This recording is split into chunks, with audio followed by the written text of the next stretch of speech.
my Juicy Co-creators, Lilou here in Hawaii on the island of Maui today, and I'm with Lei'ohu. Hello. Aloha, Lilou. Nice to meet you today on Haleakala.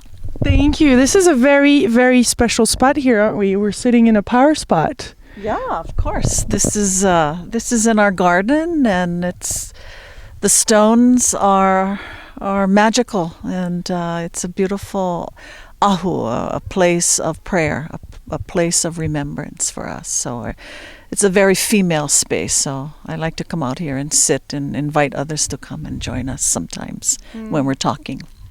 Tell us about your work and your vision, because you're a healer, you're a visionary. Jacob Liberman, that I've interviewed, recommended me to come in contact with you. You're highly, looked upon here, and you create circles and you sing and you really let spirit come in for so many people. You kind of like this facilitator, It's like, is there something really, really special going on? How do you describe it? Do you understand it yourself, or is it just something? No, it's kind of like Juicy Living Tour. You co-create with the divine. You co-create with all your audience, your family out there. And as for me, it's the same thing. When you open up to your heart, you jump over what we refer to the tea leaf, which is our sacred plant. They grow in our yard. When you take that leap of faith, then you open up to the divine, and you open up the heart and feel that breath of aloha and serve. So what do? I couldn't even describe it. I can say that, like Juicy Living, it's about living from the heart and allowing the heart to be the compass, the love. And letting the living waters, the internal vaiola, the living waters, to flow and open and serve the greater good. Tell us about the mana. Mana comes quite often. I felt the mana in Kauai in particular, yet I'm not too sure I can describe it apart from this life force. How do you see it, mana? How is it described in Hawaiian terms? And I think you would ask any Hawaiian, they would have their own definition. And really, mana is the spirit force, the spirit force, the life force of our authenticity as love, creating itself and overflowing with this authenticity, that primalness of spirit that wakes us up. Mana is power, but it is really more the generosity of what patience and experiences around the heart create when you let your authentic truth settle and rest. And then this mana rises and blooms like a flower and inspires and feeds and celebrates. It's beyond definition, but we feel it in our bones when we connect with the knowing of ourselves. So there is a remembrance in that, isn't there? A remembering of our divine self. Absolutely. So many times we think that we're cast here adrift on our beautiful papahonua, our beautiful earth, and yet we are exactly here as we planned.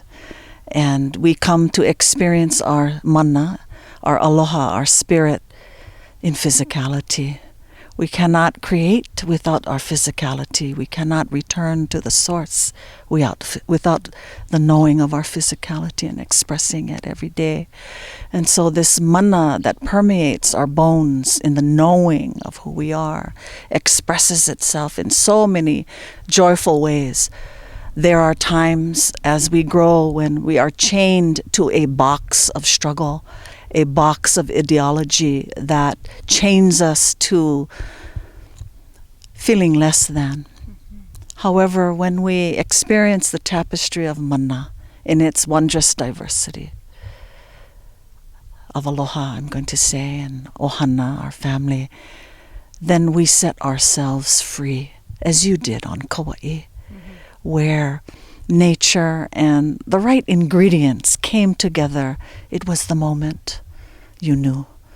And so we are inviting many across the planet, all our family, all the family, to rise and to trust that internal mana, whatever you call it, that knowing. How can people watching and beautiful co-creators out there all around the world that might not have the possibility to come to Hawaii, how can they feel the mana wherever they are and let it arise? By breathing, inviting the ha'ola, the breath of spirit, inviting our mind, our body, and our heart to breathe together as one and to relax, opening up all that we are, aligning and breathing in the body. And what happens when you just pause for that moment and you let the breath flow, what happens is you come out of your skin and you begin to realize that you're breathing with the stones and the wind and the stars and the universe. So any foreseen displeasure, struggle, wall, fear, judgment, projection, breathe and relax and know that all is well. When we project the thought of, I hope I don't get stuck in traffic, I hope this doesn't happen, I hope, it is a negative prayer we are calling in. And so we simply relax and breathe the life force of the mana of our spirit. We begin to connect with something beyond us. And then it blesses us every moment because we are in such gratitude offering that breath of spirit that we are. Would you say that gratitude is one of the main ingredients? Absolutely. You know, there's so many ingredients, so many ingredients to joy and celebration. You know, we're fed so many things that can create sadness and fear and struggle. And yet, juicy living tours like this and experiences of the heart diminish and allow the collapse of the illusion, the collapse of all these structures that have been created so that we can see beyond the fear and recognize the great love that is waiting, the great potential of the gift of the blessing. And how does this come about? It comes about when we recognize that through great gratitude, mahalo, I am thankful for all that I have, all that I am. When you are in the mahalo mode, everything just kind of melts away and there's a light that shines and you simply leap over whatever it is and embrace it. And it shows up in your life when you have the mahalo, the gratitude in your heart. I'm sure many of us have many experiences about that. And I'm finding more and more as I'm in this gratitude, you know, when I count my blessings and not see the struggle as much as I value the gift that it brings. It opens up a legacy of spirit beyond any definition, beyond any book. It simply is. And then all of this beautiful life force gets to greet you as you walk. Smell the flowers, whatever it is. And it opens the door. It opens the field of energy. And many come in to that dance of life with you because that's what you begin to attract. The pono? Pono? Tell us about pono. Okay. To be pono. What is to be pono? I believe, you know, pono is truth and honesty. I believe that pono, from my own personal perspective, is living a life that is authentic to the grace that enriches our heart. Being pono is recognizing that all life, everyone, is to be respected, is to be offered unconditional love and compassion. That all life, every stone, everything that exists is family. And that when we offer ourselves, when we open our hands, the open-handed heart of acceptance without projection or judgment, that's being pono. You embrace all, even the one that wants to throw a grenade. Everyone is of value. Everyone is of value. Everyone matters. Everyone counts. And when we value pono, when we live in this truth, there is no such thing as separation. There is simply the love that honors and respects all truths. Pono is recognizing the diversity of truth. What is truth for you, based on your experiences, is different from my truth, and yet we come to some crossroads of understanding, some common ground. And so when you are pono, you are respecting the diversity of all truth, all ideologies, because it's truth for whoever it is. And truth is not stagnant. It evolves. What I thought was truth when I was 5 years old is much different now. And so based on the evolution of the heart space that we occupy when we allow our authenticity to rise, the manifestation, it becomes the pono that we are. No seeking, no climbing to the top, no efforting. It simply becomes the resonance of this life force that you are embracing every moment. It leads you. It leads itself through you. Life shows itself through you. Instead of you're trying to play catch up with something. Yes. It's just being present with yourself. Your life has not always been easy, and you went through some big challenges and you had to overcome some challenges to be at this place. Can you share some of those obstacles that you had to face and where you were feeling and where you were at? Sure. I think like everyone, there have been many times, in my own evolution where I felt less than, I felt inferior.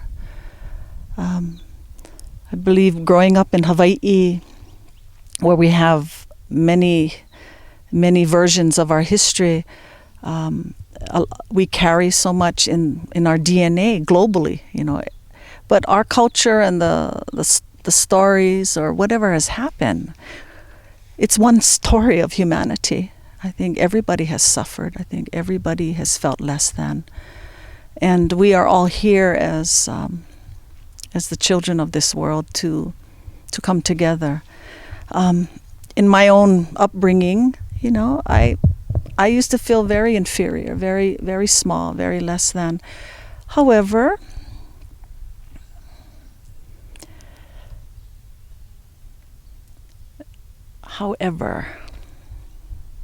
through many, many tea leaf jumps, I'm going to say, the journey of trusting oneself and loving oneself is the key. We cannot love anyone or trust anyone without trusting ourselves and loving ourselves. And when we begin to have those experiences of self-trust and self-love, the greatest potentiality of our being expresses itself in honoring all life. Now, I'm not sure if I'm answering your question about the struggle, because really what I want to focus on is that we're not here to drag around a story forever. The pain and suffering we each have felt. All people have pain, all people have suffering. But whatever that experience around the pain and suffering and the history, it really boils down to the heart. It's that simple. love is simple. Unconditional aloha is simple. And when we can trust that love of ourselves and love ourselves simply for being, instead of hiding the shadows, hiding the parts of us, not being willing to look at those parts of us that keep showing ourselves, whether they're fun or whether they're not fun, those parts that will always start rising, those mirrors that come. When we push those parts away, then, and not willing to just face it, we get a little stuck. But only when the liberation of our hearts, being free to trust ourselves and to love ourselves even more, it really allows us to go into places that we never dreamed of. You know, I used to be a classroom teacher here on Maui. I used to teach 7th grade at a beautiful public school, having lots of fun. And I probably could have been doing that for the rest of my life. And, you know, I was like a cadaver in a box. Everything was rote. You know, bell would ring, the children would come, bell would ring, they would leave. They were my greatest teachers. And after a lot of things shifted in me where I began to, write music and take care of a very sacred site here on Maui, my whole life changed. And the world was calling, and I was afraid to get out of my teacher box because it was so comfortable. So comfortable. But I've been out of teaching in terms of going to school regularly for about 5 years now. And I can't imagine my life any other way. Just taking that leap of faith, leaving the security, I'm going to say, the financial security, and just letting go. We are the ones that create our prosperity, I will say. We say yes to our lives. We are the ones that, when we let go of whatever it is, we allow ourselves this magical journey. And so I'm living it now and just having a lot of fun. I'm sure there are many people that will say whatever they say, but for me, I'm just very happy. And all it is about living your truth and being authentic to what you hear inside that voice inside, or that knowing inside that calls you to do whatever it is. It's truly meant to be celebration now, and not fear and struggle. We create our life from a place of love. From a place of love, indeed. Only the love. So what are some of the techniques or practices to raise that love? How can we feel more of that love? We talked about gratitude. Is there anything else that you would like to share with us today to really raise that frequency, raise that vibration to one of love? I just, the vibration of love is everywhere. And when we just simply pause and quiet the mind, pause, put on some music, just pause and breathe. That in itself stirs up the mystery. It stirs up the remembrance. We are living in times that is indeed calling us to pause, to breathe the air, to drink the waters, to take action around whatever we're passionate about, to live the fullness of our life as passion. We are invited to become the army of healing. The army of healing. I say that deliberately because when we use the word army, we think of other things. But it is a time for us to allow our passion to create the army of healing that we've been waiting for. We're all called. We cannot wait for anyone to do it for us, governments, nothing. We are unyoked and we are free to leap into the passionate expression of our authenticity, whatever it is. Some people like to train animals. Some people like to paint. Some people like to design. Whatever it is, we are all being called. There's an inner call of service rising across the planet. There are many of us across many lands that are without clean water, food, medicine. And those of us who are feeling that inner call, when we get out of focusing on our misery and our pain, this authenticity to serve beyond our shores, beyond the comfort of our beautiful island home, is igniting the consciousness of the heart to rise, to do something. We are all being called, Lilou. We are all being called in whatever way it is. There might be a neighbor who is without tires on her car. There might be trash somewhere. Or there might be a child dying of AIDS in a village in Ethiopia. We are all being called to take action.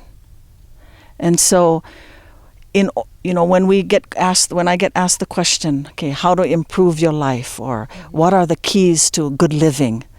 The key is to listen to yourself, is to feel the rise inside, like the volcano that's erupting, that reminds us of our authenticity as life.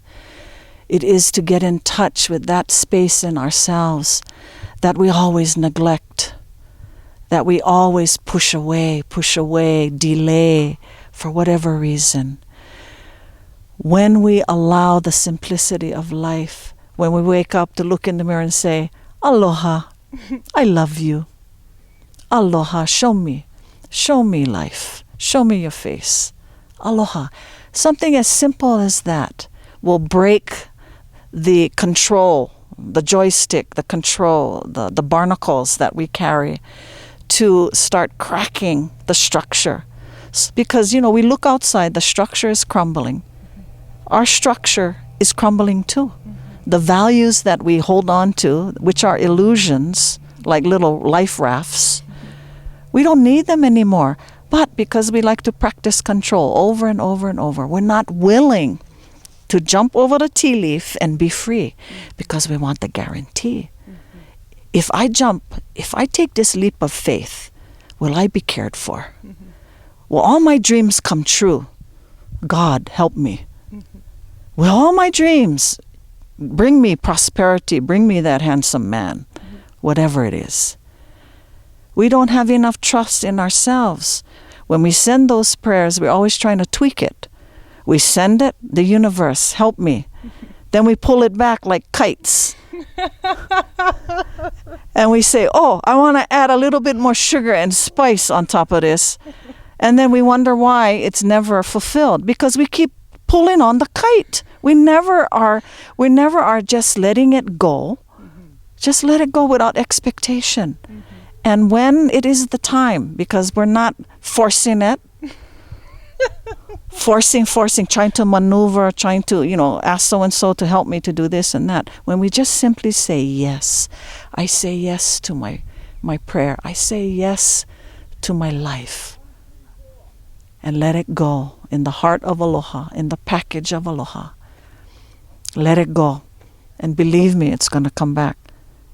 But every time we think of it, every time we say, well, it's only 30 seconds, it's not answered.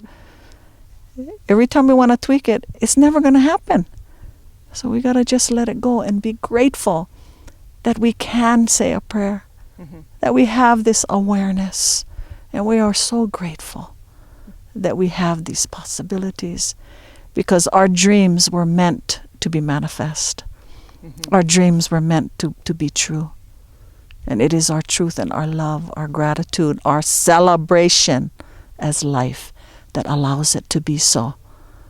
And it feels like life has an even bigger dream for us than we can even dream of. Oh, yes. Life is dreaming itself through us. We're creating, there's so much talk about 2012, right? Of course, there's so much beauty that's coming, but we only want to see the other side. And yet the dreams, the children that are coming, in the light that is shining, there are so many possibilities. We're dreaming a new world. And that's why service, the compass of aloha, the compass of love, the serving love to support the rebalancing of the dignity, planetarily speaking. I mean, it's talking everywhere for us to pay attention. Yeah. All we have to do is something, do anything. Don't just sit in your complacency and get in there and kick the ball around instead of just sitting on the sideline watching the game. We're all calling each other to come and play. Let's get on the court. Get on the court, get in the field, get in the water, just get in, do something. Because nobody's going to just come and say, well, I invite you. I mean, we're all inviting each other. But, the person that says, well, it has to come in this way from the president of the United States, let's say. That ain't going to happen.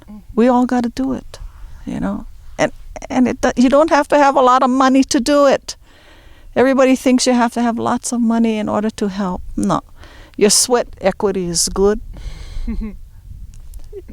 Having tea with your friends to serve the greater good. Pods in your community to do something is all good. I mean, my life is like that now, so I do a lot. I do a lot in terms of that. We just created something called Aloha in Action. So over here we say, adopt ohana, adopt a tribe, adopt a village, take action. It's our NGO, alohainaction.com. Like, cool. come. Yeah, .org.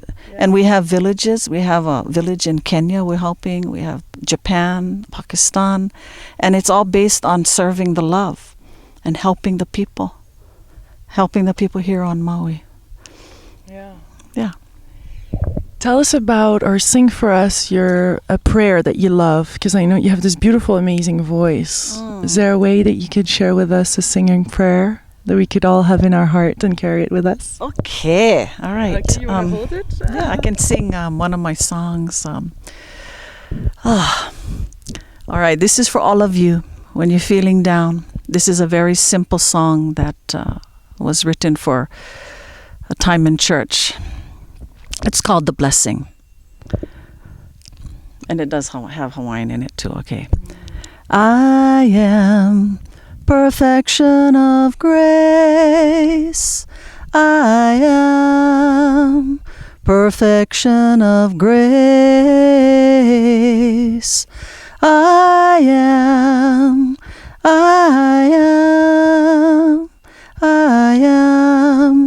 perfection of grace. I am perfection of love. I am perfection of love. I am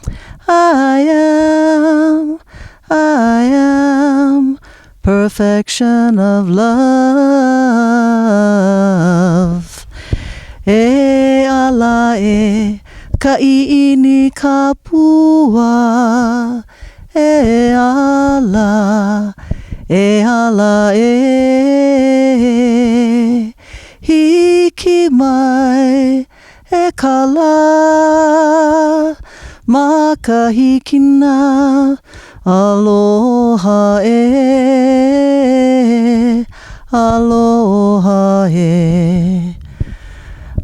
I am, you are perfection of grace. You are perfection of grace.